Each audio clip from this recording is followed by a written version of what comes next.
उनको पता था कि मुकेश सहनी को कमजोर नहीं कर सकते, खरीद नहीं सकते, इसको तोड़ नहीं सकते, तो आज वो पूरे बिहार में हमको बदनाम करने के लिए लगे हुए हैं। तो आज बिहार के निषाद को पता है कि मैं पूरी जिंदगी निषाद समाज के हक अधिकार के लिए मैं जी रहा हूँ। आज इतनी बड़ी लड़ाई मैं किसके लिए लड़ रहा हूँ? उनके लिए लड़ रहा हूँ। नमस्कार, न्यूज़ फॉर नेशन देख रहे हैं आप। मैं वो आपके साथ रश्मि। अगर हिम्मत है तो सामने आकर फरियाले बीजेपी, ये कहना है वीआईपी प्रमुख मुकेश सहनी का। बता दें कि मंत्री पद जाने के बाद प्रेस कॉन्फ्रेंस किया जा रहा है मुकेश सहनी की तरफ से, और एक के बाद एक हमले एक बार फिर बीजेपी पर मुकेश सहनी कर रहे हैं। ऐसे में आपको बताएं कि मुकेश सहनी का साफ तौर से कहना है कि बीजेपी उनके पीठ पीछे बयानबाजी कर रही है, उनके पीठ के पीछे ये सारा खेल खेल रही है। ऐसे में चुनौती दी गई है मुकेश सहनी की तरफ से, और उन्होंने कहा है कि अगर बीजेपी में इतनी हिम्मत है तो वो मेरे सामने आकर बैठे और मेरे सामने बैठकर इस पूरे मामले को फड़िया ले। यानी कि अभी भी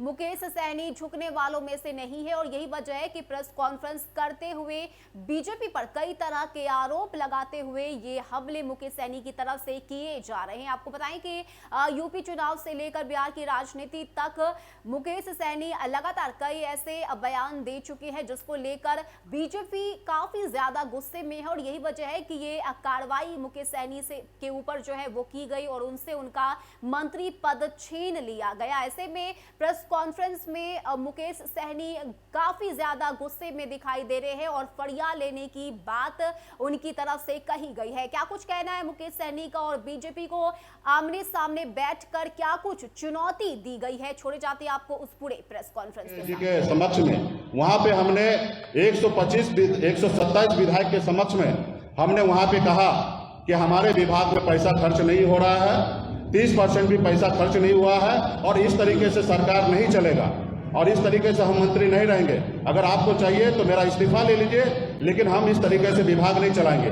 जो काम 1 महीना पहले मैंने मुख्यमंत्री जी के सामने में, पूरे बिहार के जितने भी हमारे एनडीए के विधायक थे उनके सामने में मैंने मंत्री के सामने बात रखा, उस बात लेके हमें बोल रहे हैं कि आप पैसा नहीं खर्चा कर रहे हैं। आप तो उल्टा, आपको पता होगा मत्स्य संपदा योजना के तहत हमें एक साल में 125 करोड़ रुपया केंद्र सरकार से आना था, सिर्फ उसमें 20 करोड़ रुपया केंद्र सरकार से आया इस साल में। तो कहीं ना कहीं ये लोग पैसा नहीं दे रहे थे, इसलिए नहीं दे रहे थे कि ये पैसा मिलेगा, इस विभाग में मछुआरा का काम करेगा, मछुआरा के बीच में इनका फेस बनेगा, इमेज बनेगा, और कहीं ना कहीं इसके पीछे हमें भविष्य में घूमना पड़ेगा। तो इन्होंने एक साजिश के तहत विभाग में हमें काम करने का मौका नहीं दिया, खर्चा करने के लिए नहीं दिया। एक भी ऐसा योजना मैंने इसमें नहीं लाया है। जो नया बहुत सारा योजना स्वीकृत भी हुआ तो अगले साल उस पर काम होगा, 1 रुपया का खर्च नहीं हुआ, और हमारे पर आरोप लगा रहे भ्रष्टाचार का। तो आपके पास तो विभाग आ गया है, आज विभाग भी आपके एनडीए कोटा में और डिप्टी सीएम साहब के पास पहुंचा है। आप एक एक विभाग को जांच करके, और अब मीडिया के सामने में हम भी बैठेंगे, आप सामने में बात रखिएगा पूरे बिहार की जनता के बीच में, लेकिन गलत तरीके से आप लोग इस तरीके से बात रखना वो उचित नहीं है। उन्होंने कहा कि मैंने विभाग को 5 बार लेटर लिखा कि परंपरागत मछुआरा का सूची जारी करना है, तो उनको ये तो मेरे रीजन में हम जब से मंत्री बने तब से एक बार भी उन्होंने भेजने का काम नहीं किया, और भेजे भी होंगे तो मुझे जानकारी विभाग के लोगों ने नहीं दिया। आज मंत्रालय उनके पास है, जांच करा ले, और वो हमारे पास नहीं आया। अगर वो भेजे हैं तो ऐसे अधिकारी पे कार्रवाई करे कि मंत्री जी को क्यों नहीं बताया, और नहीं अगर भेजे हैं तो कहीं ना कहीं बिहार के जनता से उसको माफी मांगना चाहिए कि हम पूरे बिहार में झूठ बोल रहे हैं। ये तो मुझे पता है कि ये लोग बहुत हद तक पहुंचेंगे। ये लोग वो है कि गणेश जी को मूर्ति में भी दूध पिला देते हैं।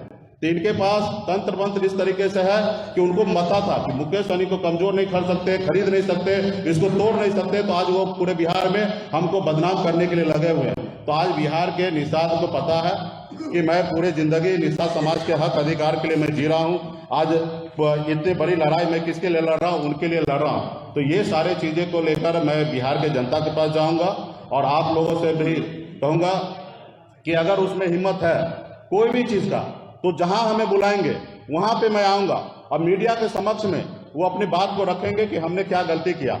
मैंने 150 पत्र मैंने लिखा है, सिर्फ 3 महीने में हमारे विभाग में काम नहीं हो रहा, तो इसके लिए मुख्यमंत्री जी को बोल के हमने कोशिश किया कि पदाधिकारी को बदलने का।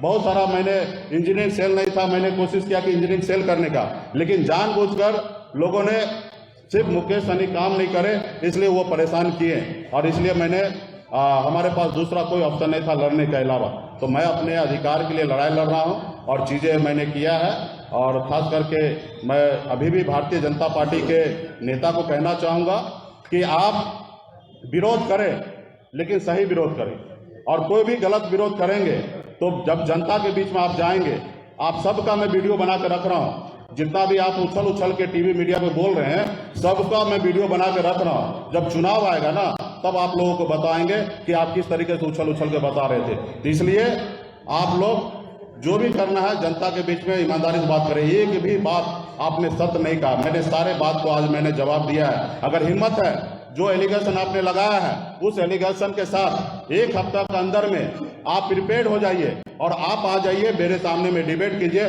आप मीडिया के सामने में लाइव कीजिए, फिर आपको पता चलेगा कि मैंने क्या किया। अब इस सहकारिता विभाग का चीज हमारे ऊपर आप डाल रहे, मैं कौन होता हूं?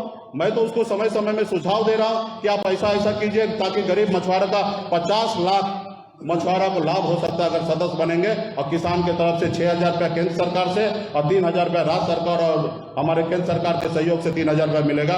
ये मैं करने का कोशिश किया और इन्होंने कहीं ना कहीं इसको घुमाने का काम किया। तो यही सारी चीज़ों को मैंने आप लोगों के बीच में मैंने रखा है, और आप लोगों का कोई सवाल होगा तो आप पूछिए।